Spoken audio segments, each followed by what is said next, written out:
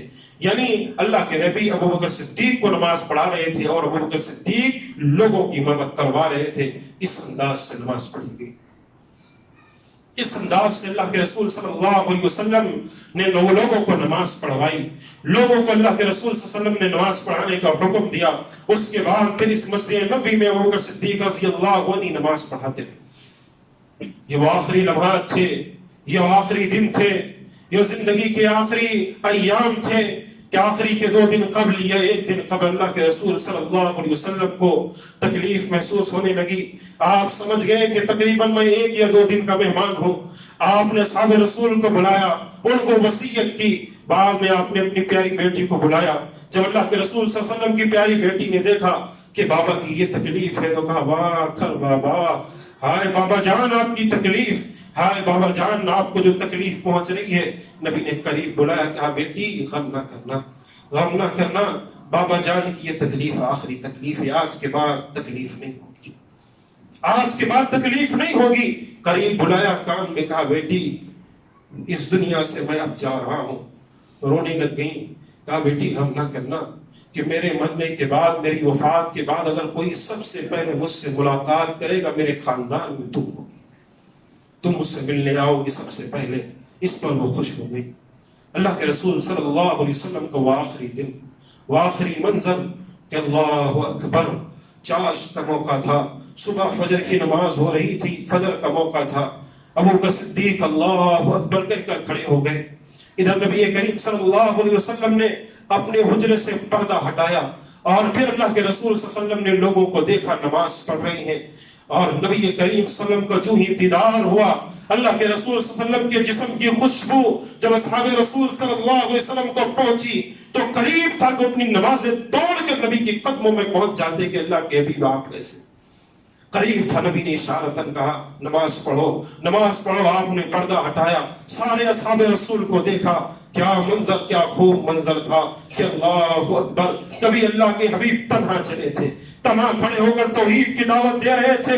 آج اس دنیا سے جا رہے ہیں تو ہزاروں اور لاکھوں کی تعداد میں مسجد نبوی کے اندر لوگ نماز ادا کر رہے ہیں، اور نبی کریم صلی اللہ علیہ وسلم ان کو دیکھا، اور اللہ اکبر، یہ اللہ کا کہنا ہی تھا، یہ اللہ نے کہا ہوگا کہ اللہ کے حبیب صلی اللہ علیہ وسلم دیکھ لو جو آپ نے 23 سال تک محنت کی تھی، ان سارے لوگوں کو اکٹھا کیا تھا، آج دیکھ لو کیسے یہ لوگ سینہ تان کر آپس میں ایک دوسرے سے مل کر کھڑے ہوئے ہیں. اللہ کے رسول صلی اللہ علیہ وسلم نے دیکھا, ابو بکر صدیق رضی اللہ عنہ پیچھے ہٹنے لگے. اللہ کے نبی نے اشارتاً کہا کہ اپنی نماز پڑھاتے رہو. اس کے بعد اللہ کے نبی کریم صلی اللہ علیہ وسلم نے پردے کو چھوڑ دیا. وہ پردہ آخری مرتبہ گرنا تھا, پھر تا قیامت کبھی وہ پردہ نہ اٹھ سکا. وہ پردہ آخری مرتبہ گرنا تھا, اس کے بعد پھر وہ پردہ کبھی نہ اٹھا.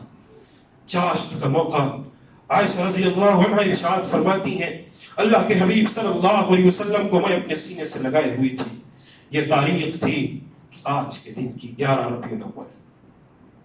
آج کے دن کی 11 ربیع الاول کی یہ تاریخ تھی. اسی دن اللہ کے رسول صلی اللہ علیہ وسلم اس دنیا کو چھوڑ کر گئے. ادھر سے ایک سورج طلوع ہو رہا تھا, اپنی شعاعیں بکھیر رہا تھا, اپنی جو ہے لوگوں کے ذہنوں اور لوگوں کے جو ہے گھروں پر اپنی شعاعوں کو اور اپنی گرمی کو لوگوں پر ڈال رہا تھا. اور ادھر سے نبیوں کا امام اس دنیا کو چھوڑ کر رخصت ہو رہا تھا.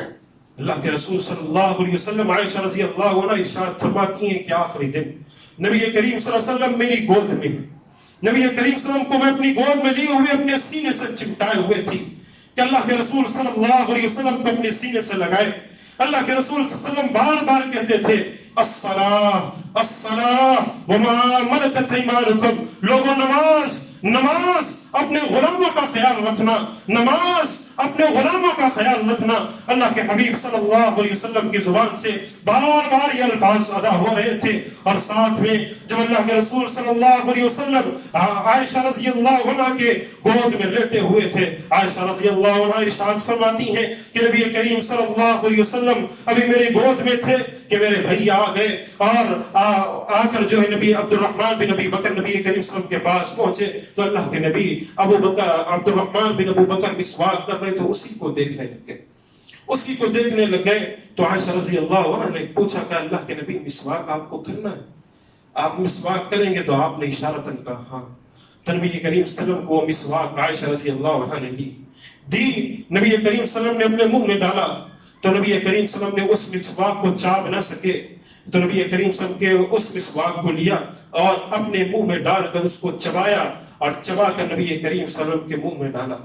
اسی لیے عائشہ رضی اللہ عنہ ارشاد فرماتی ہیں جب اس دنیا سے اللہ کے نبی رخصت ہوئے کہ اللہ کے نبی میری گود میں میری باری کے موقع پر اور اللہ کے نبی کریم صلی اللہ علیہ وسلم کا لعاب اور میرا لعاب دونوں کا مل چکا تھا. نبی کریم صلی اللہ علیہ وسلم نے وہ مسواک کیا. مسواک کرنے کے بعد آپ نے مسواک رکھ دیا. عائشہ رضی اللہ عنہ نے وہ مسواک لیا اور پھر اپنی نگاہوں کو آسمان کی جانب بلند کی.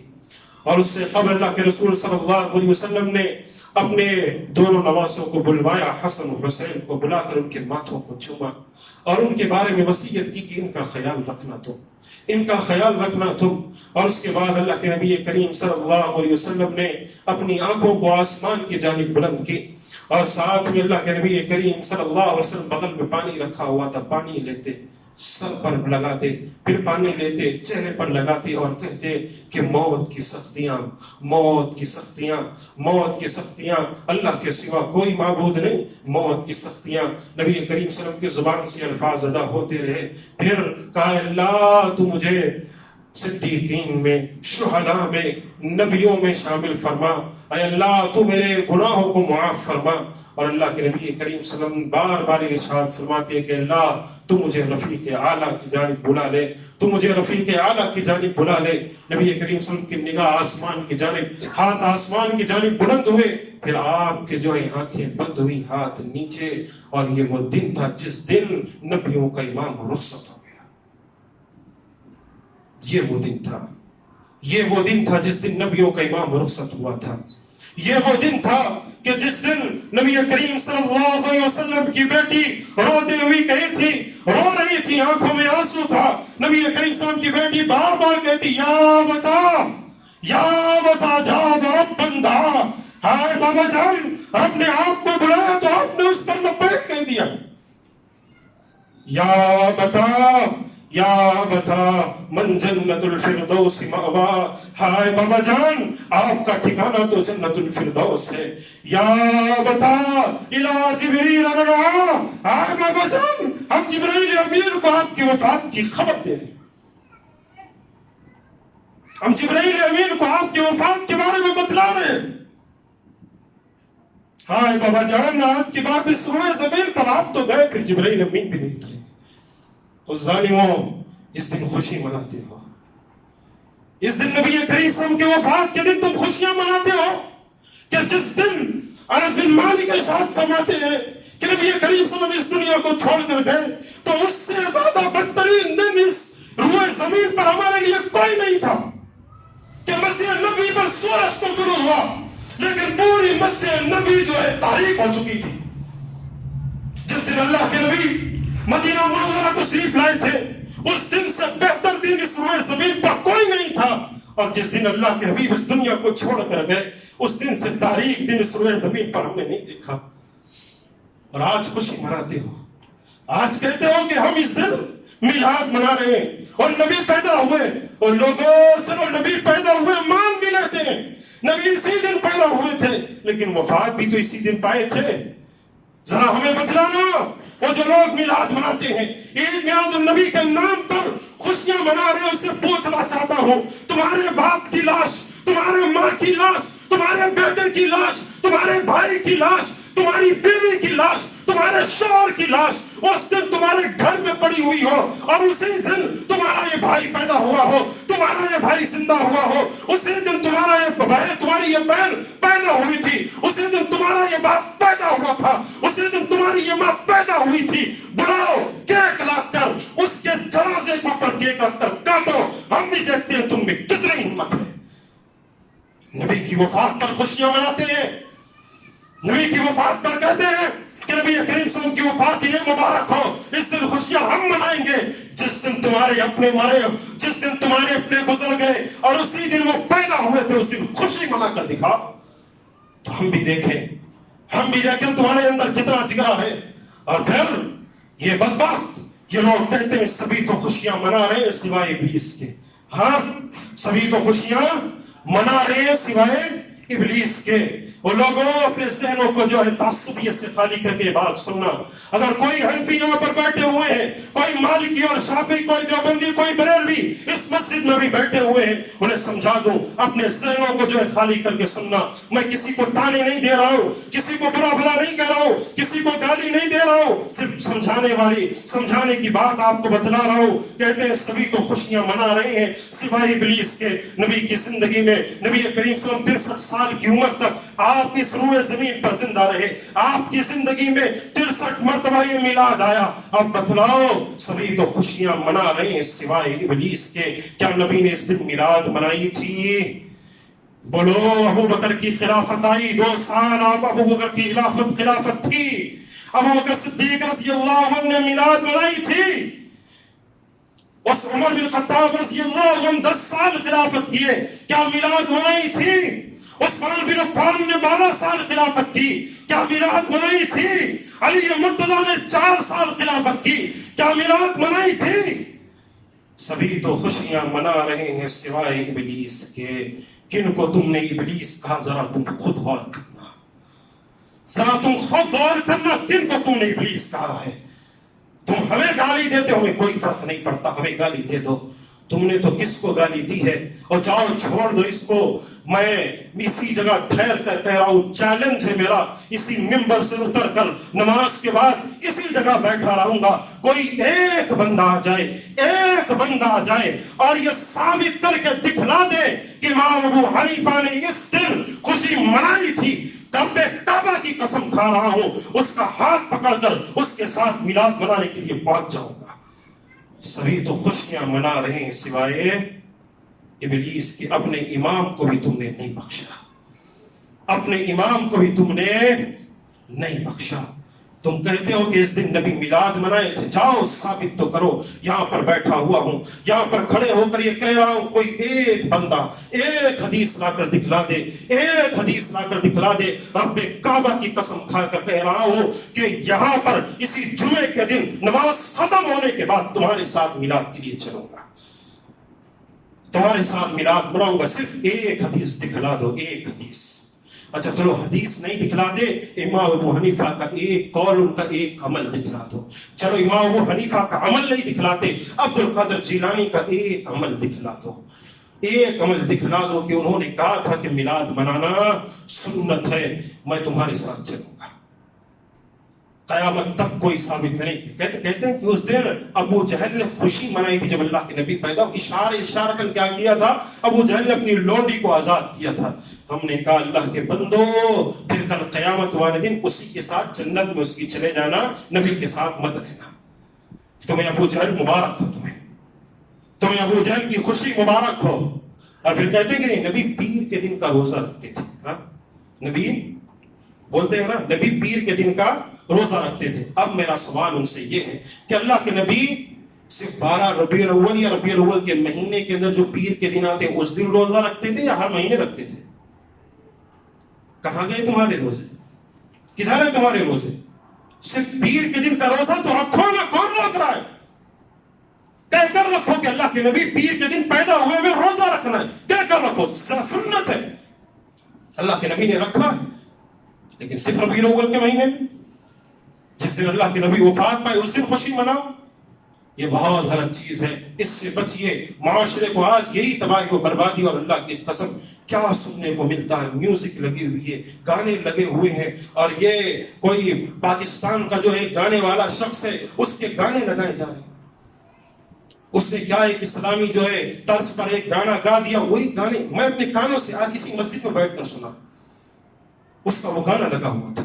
اور یہیں پر نہیں، پورے حیدرآباد کے اندر کئی جگہ جو ہے یہ لگائے جاتے ہیں۔ یہ نبی کی سنت کی خلاف ورزی نہیں ہے، اپنے سینے پر ہاتھ رکھ کر بولو۔ اور آگے چلو، ایک آخری بات کی وضاحت کرتے ہوئے چلا جاؤں۔ یہ کچھ مسائل تھے جو آپ کے سامنے میں نے رکھ دی۔ آخری بات یہ کہ ملک عالمی لحاظ سے، عالمی سطح پر آج اللہ کے رسول صلی اللہ علیہ وسلم کی سیرت اور نبی کریم صلی اللہ علیہ وسلم کے خلاف کارٹونز بنائے گئے۔ نبی کریم صلی اللہ علیہ وسلم کے کارٹونز بنا کر، اور پھر فرانس کے اس صدر نے جو ہے اپنے ایک گورنمنٹ بلڈنگ پر لگا کر لوگوں کے سامنے یہ ثابت کیا کہ ہم جو ہے ان لوگوں کے ساتھ۔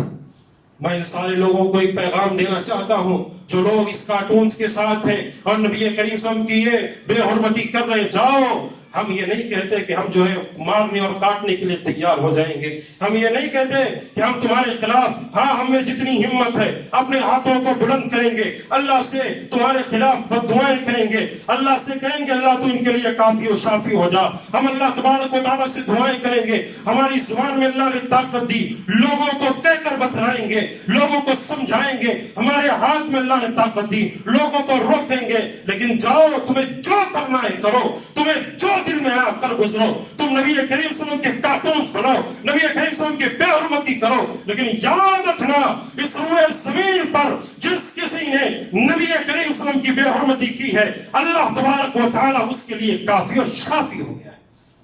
اللہ تبارک و تعالیٰ نے اسے پکڑ کر مارا ہے، پکڑ کر مارا ہے۔ جاؤ اٹھاؤ سیرت کو، جب موسیٰ علیہ السلام کے سامنے فرعون نے بے حرمتی کی تھی، فرعون نے برا بھلا کہا تھا، موسیٰ کو قتل کرنے کے در پہ ہو گیا تھا، تو اللہ نے فرعون کی لاش کو آج تک رکھا ہوا ہے کہ دیکھ لو کہ میرے نبی کے ساتھ بے حرمتی کرنے والوں کا کیا حشر کرتا ہوں۔ جاؤ، جب ابراہیم کے ساتھ نمرود نے بے حرمتی کی تھی تو اللہ نے اس کو صرف مچھروں کے ذریعے تباہ برباد کر دیا تھا۔ جاؤ، جب ابو جہل نے اللہ کے نبی کے ساتھ بے حرمتی کی تھی، نبی کریم صلی اللہ علیہ وسلم کو گالی دی تھی، تو اللہ تبارک و تعالیٰ نے اتنا طاقتور انسان، قوت کا مالک، جنگی صلاحیتوں کا مالک تھا، کمانڈر بھی تھا، لیکن 2 ننھے بچے 13 اور 14 سال کے بچوں کے ذریعے ابو جہل کی گردن کو کٹا دیا تھا اللہ نے۔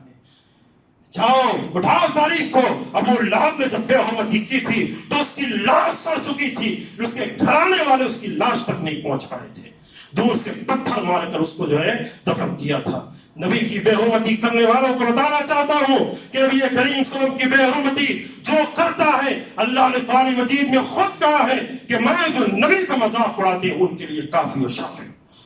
ہماری کیا ضرورت ہے، ہمارا کیا حق بنتا ہے، ہمیں کیا کرنا چاہیے؟ تو پیارے دوستو، ہمیں گاڑیاں نہیں چلانی، ہمیں فتنہ و فساد برپا نہیں کرنا، ہمیں لوگوں کو گالیاں نہیں دینی، ہمیں لوگوں کو برا بھلا نہیں کرنا، کیونکہ اس کے اندر قصوروار تو ہم بھی ہیں کہ ہم نے نبی کی بے حرمتی کی ہے، ہم نے نبی کریم صلی اللہ علیہ وسلم کی سنتوں کی خلاف ورزی کی ہے، تبھی ان بدبختوں کی زبانوں میں اتنی طاقت آئی کہ نبی کے خلاف کہہ پائے، ان کے ہاتھوں میں اتنی طاقت آئی کہ نبی کے خلاف کچھ بنا پائے، کیونکہ موقع مسلمانوں نے دیا، موقع ہم نے دیا، موقع ہم نے مسلمانوں کو لا کر دیا کہ ہم نمازیں نہیں، روزے نہیں، گانے سنیں گے، فلمیں دیکھیں گے اور فلاں فلاں چیز کریں گے اور ساتھ میں خود کو مسلمان کہیں گے، اور ان کے جو نچیوں اور گویوں کو یہ لوگ چھوڑتے ہیں، مسلمان اپنے رانوں کو ٹپکائے ہوئے، اپنی زبان کو باہر نکالے ہوئے، دلوں کے اندر خواہشات کو پنپاتے ہوئے ان کے سامنے پہنچ جاتا ہے، میں فلاں کا فین ہوں، میں فلاں کا ماننے والا ہوں، فلاں کی طرح کپڑے پہنتا ہوں،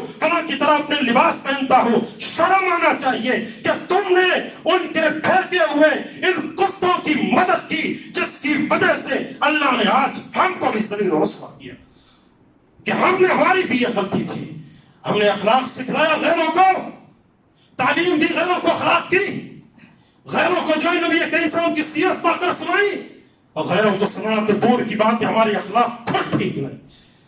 غیروں کو جو نبی کی سیرت سنانا تو دور کی بات ہے، کسی سے پوچھو نبی کے دو نام کیا ہے بتلا دو، نبی کب پیدا ہوئے، کہاں پیدا ہوئے، نبی کریم صلی اللہ علیہ وسلم نے کہا کس موقع پر ہجرت کی، آپ کی بیویاں کتنی ہیں، ہکے بکے ہو جائیں گے۔ ہمیں کچھ سیرت نہیں پتا تو پھر ہم کیا خاک جو ہے دعوت تبلیغ کا کام لوگوں کو سکھلائیں گے۔ آج ہمارا یہ فرض بنتا ہے کہ اگر اللہ نے فیس بک ہے، واٹس ایپ ہے، نہ جانے یہ سوشل میڈیا بہت زیادہ ہے، اس کے ذریعے سے لوگوں کے درمیان جو ہے صحیح باتوں کو آپ پھیلاؤ۔ آپ جس رتبے پر ہو، جس مرتبے پر ہو، اگر آپ کسی کمپنی کے باس ہو وہاں پر دعوت تبلیغ کا کام کرو۔ اگر آپ اپنے جو ہے خاندان کے لحاظ سے بڑے ہو وہاں پر لوگوں کے اندر دعوت تبلیغ کا کام کرو۔ اگر آپ کے معاشرے میں غیر مسلم آپ کے ساتھ اٹھتے بیٹھتے ہیں، آپ سے بات کرتے ہیں، آپ سے محبت رکھتے ہیں، آپ کا دوستانہ غیر مسلموں سے زیادہ ہے، ان کو نبی کی سیرت بتلاؤ، نبی کے اخلاق بتلاؤ، نبی کے عادات و تمار بتلاؤ، یہ ساری چیزیں سکھلاؤ، تب کبھی جو ہے یہ چیزیں نہیں پنپے گی، ورنہ جو ہے اس قسم کے لوگ آتے رہیں گے اور اس قسم کے لوگ فتنہ و فساد پھیلاتے رہیں گے۔ اسی لیے ہمارا یہ فرض بنتا ہے ہم یہ کہیں، باقی دعائیں اللہ سے کرتے رہیں، کیونکہ اس جگہ تک تو پہنچ نہیں پاتے، لیکن اللہ سے دعا کرتے رہیں، انشاءاللہ وہ وقت آئے گا کہ ان کی تباہی و بربادی کے نظارے ساری دنیا دیکھے گی، ساری دنیا دیکھے گی۔ اور ساتھ میں اس بات کا بھی خیال رکھیں کہ آج کل جو بائیکاٹ چل رہا ہے ان کے پروڈکٹس کا، تو اسے بھی بائیکاٹ کریں، وہ تو اسے تو بائیکاٹ ہی کر دیں، اسے استعمال نہ کریں، لیکن ساتھ میں آج سے اٹھنے کے بعد اگر آج کے بعد بھی آپ نے ان چیزوں کو بائیکاٹ نہ کیا تو سب سے بڑے گستاخ رسول وہ تم رہو گے، وہ یہ کہ یہاں سے اٹھنے کے بعد ناچنے اور گانے والیوں کی طرف اپنے نظروں کو مت کرو، گانے مت سنو، فلمیں مت دیکھو اور گانوں پر جو ہے ڈانس مت کرو۔ اگر اس کو آپ نے یہاں اٹھنے کے بعد چھوڑ دیا تو آپ نے اللہ کے رسول کی عزت کا دفاع کیا، اگر اسے نہیں چھوڑا تو اس کے اندر آپ بھی برابر کے شریک ہیں۔ باتیں بری لگی معاف کیجئے گا، لیکن یہ حق ہے جو میں نے آپ کو بتلایا۔ بائیکاٹ آپ کو پروڈکٹس کرنا ہے، ساتھ میں ان چیزوں کو بھی کلی طور پر ان چیزوں کو مرتے دم تک کے لیے بائیکاٹ کرنا، مرتے دم تک کے لیے استعمال ہی ان چیزوں پر جانا ہی نہیں، تب ہم کامیاب ہیں۔ یہ بعض باتیں تھیں جو میں نے آپ کے سامنے رکھ دیں۔ اللہ سے دعا ہے اللہ تبارک و تعالی ہم تمام کو قرآن و سنت پر عمل کی توفیق عطا فرمائے۔ اللہ تو ہمیں جب تک زندہ رکھ، ایمان و اسلام پر زندہ رکھ، اور جب تو موت دے تو ہماری زبان سے کلمہ توحید لا الہ الا اللہ جاری فرما۔ اللہ ہم گنہگار و خطا کار ہیں، ہمارے گناہوں کو معاف فرما۔ اللہ جہاں کہیں بھی مسلمان پریشان حال ہیں ان کی پریشانیوں کو دور کر دے۔ الہ العالمین تیرے نبی کی گستاخی بدبختوں نے کی ہے، تیرے نبی کے خلاف انہوں نے اپنی آوازوں کو بلند کی ہے، اللہ تو ان کے لیے کافی و شافی ہو جا۔ اللہ جیسے تو نے ابو لہب کو برباد کیا، جیسے تو نے ابو جہل کو برباد کیا، اے اللہ یا تو ان کو اسلام سے مالا مال کر دے، اگر یہ اسلام قبول نہ کرے تو اللہ ان کی تباہی و بربادی کے نظارے پوری دنیا میں دکھلا، تاکہ ساری دنیا بھی دیکھ سکے کہ نبی کے خلاف اور نبی کریم صلی اللہ علیہ وسلم کے خلاف بری باتیں کہنے کا کیا صلہ اور کیا انجام ہوتا ہے۔ اللہ سے دعا ہے الہ العالمین جو لوگ قرض سے دبے ہوئے ہیں ان کی قرض کی ادائیگی کا بندوبست فرما، جو بیمار ہیں انہیں شفاء کاملہ اور عاجلہ نصیب فرما، آمین۔ وآخر دعوانا ان الحمد للہ۔